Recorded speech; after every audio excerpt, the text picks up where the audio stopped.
News Kannada ವಾಹಿನಿಗೆ ಸ್ವಾಗತ. ಸಾಮಾಜಿಕ ಹೋರಾಟಗಾರ ಉಮೇಶ್ ಕೆ ಮುದ್ನಾಳ್ ಅವರ ನಿರಂತರ ಹೋರಾಟಕ್ಕೆ ಮಣಿದ ರಾಜ್ಯ ಗೃಹ ಇಲಾಖೆ ನೂತನ ಪೊಲೀಸ್ ಠಾಣೆ ಉದ್ಘಾಟನೆಗೆ ಸಜ್ಜಾಗಿದೆ. ಇದೇ ಡಿಸೆಂಬರ್ 4ರಂದು ಗೃಹ ಸಚಿವ ಜಿ ಪರಮೇಶ್ವರ್ ಉದ್ಘಾಟನೆ ಮಾಡಲಿದ್ದಾರೆಂಬ ಮಾಹಿತಿ ಸಿಕ್ಕಿದೆ. ಇದು ಉಮೇಶ್ ಮುದ್ನಾಳ್ ಹೋರಾಟಕ್ಕೆ ಸಿಕ್ಕ ಸ್ಪಂದನೆಗೆ ಹರ್ಷ ವ್ಯಕ್ತಪಡಿಸಿದ್ದಾರೆ. ಇನ್ನುಳಿದಂತೆ ಹಲವು ಕಟ್ಟಡಗಳು ಕೋಟ್ಯಾಂತರ ವೆಚ್ಚದಲ್ಲಿ ನಿರ್ಮಾಣಗೊಂಡು ಅನೈತಿಕ ಚಟುವಟಿಕೆ ತಾಣವಾಗಿ ನಿಂತಿದೆ. ನಗರಸಭೆ ಕಚೇರಿ, ರಾಚೋಟಿ ವೀರಣ್ಣ ದೇವಸ್ಥಾನದ ಬಳಿಯ ಯಾತ್ರಿ ನಿವಾಸ ಸೇರಿ ಸರ್ಕಿಟ್ ಹೌಸ್ ಬಳಿಯ ಸರ್ಕಾರಿ ವಸತಿ ನಿಲಯವೂ ಕೂಡ ಉದ್ಘಾಟನೆಯಾಗಿಲ್ಲ.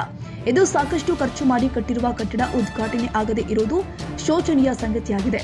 ಕೋಟ್ಯಾಂತರ ರೂಪಾಯಿ ವೆಚ್ಚದಲ್ಲಿ ಕಟ್ಟಿರುವ ಕಟ್ಟಡದಲ್ಲಿ ಕಚೇರಿ ಮಾಡುವ ಬಯಕೆ ಇಲ್ಲದಿದ್ರೆ ಬಾಡಿಗೆಗಾದರೂ ನೀಡಿದ್ರೆ ಸರ್ಕಾರದ ಬೊಕ್ಕಸಕ್ಕೆ ಹಣವಾದರೂ ಬರುತ್ತೆ.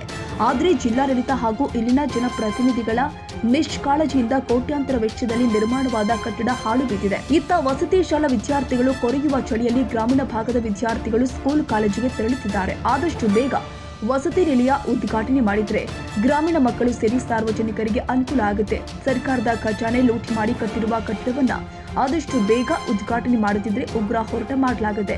ನೂತನ ಕಟ್ಟಡಗಳು ಉದ್ಘಾಟನೆ ಆದ್ರೆ ವಿದ್ಯಾರ್ಥಿಗಳು, ಸಾರ್ವಜನಿಕರು, ಅಧಿಕಾರಿಗಳಿಗೆ ಅನುಕೂಲವಾಗುತ್ತೆ ಎಂಬ ಅಭಿಪ್ರಾಯ ವ್ಯಕ್ತಪಡಿಸಿದ್ರು.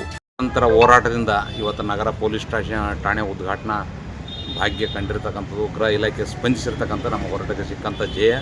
ಆದರೆ ಜಿಲ್ಲೆಯಲ್ಲಿ ಸುಮಾರು 15 ಕೋಟಿವರೆಗೆ ಖರ್ಚು ಮಾಡಿ ಕಟ್ಟಿರ್ತಕ್ಕಂಥ ಇನ್ನು ವಿವಿಧ ಕಟ್ಟಡಗಳು, ಅಂದರೆ ಉದಾಹರಣೆಗೆ ಏನದ ನಗರಸಭೆ ಕಟ್ಟಡ ಸುಮಾರು 6 ಕೋಟಿಗಿಂತ ಹೆಚ್ಚಿಗೆ ಖರ್ಚು ಮಾಡಿ ಕಟ್ಟಿರ, ಅದು ಕೂಡ ತಕ್ಷಣ ಉದ್ಘಾಟನೆ ಮಾಡಬೇಕು. ಇನ್ನೊಂದು ಏನದ ಹಳೆ ಕಟ್ಟಡದಲ್ಲಿ ಏನದ ಸಾಕಷ್ಟು ದಳ್ಳಾಳಿಗಳ ಹಾವಳಿ ಜಾಸ್ತಿ ಅದ, ಅದು ಕಡಿವಾಣ ಹಾಕಬೇಕಾದ್ರೆ ಹೊಸ ಕಟ್ಟಡದಲ್ಲಿ CC ಕ್ಯಾಮ್ರಾ ಇರೋದ್ರಲ್ಲಿಂದ ಅಲ್ಲಿ ದಳ್ಳಾಳಿಗಳ ಹಾವಳಿ ಕಡಿವಾಣ ಆಗ್ದಂಗೆ ಆಗ್ತದೆ.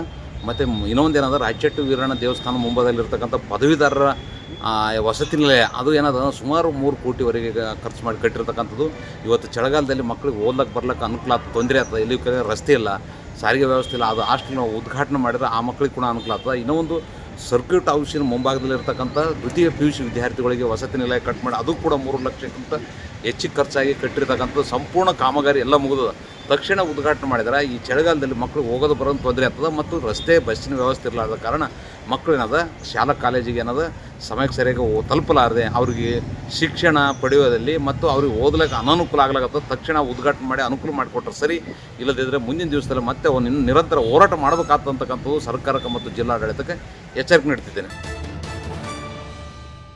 ತಾಜಾ ಸುದ್ದಿಗಾಗಿ MTV ನ್ಯೂಸ್ 24x7ಗೆ ಸಬ್ಸ್ಕ್ರೈಬ್ ಮಾಡಿ ಮತ್ತು ಬೆಲ್ ಐಕಾನ್ ಅನ್ನು ಒತ್ತಿ. ತಪ್ಪದೇ ಲಿಂಕ್ ಶೇರ್ ಮಾಡಿ.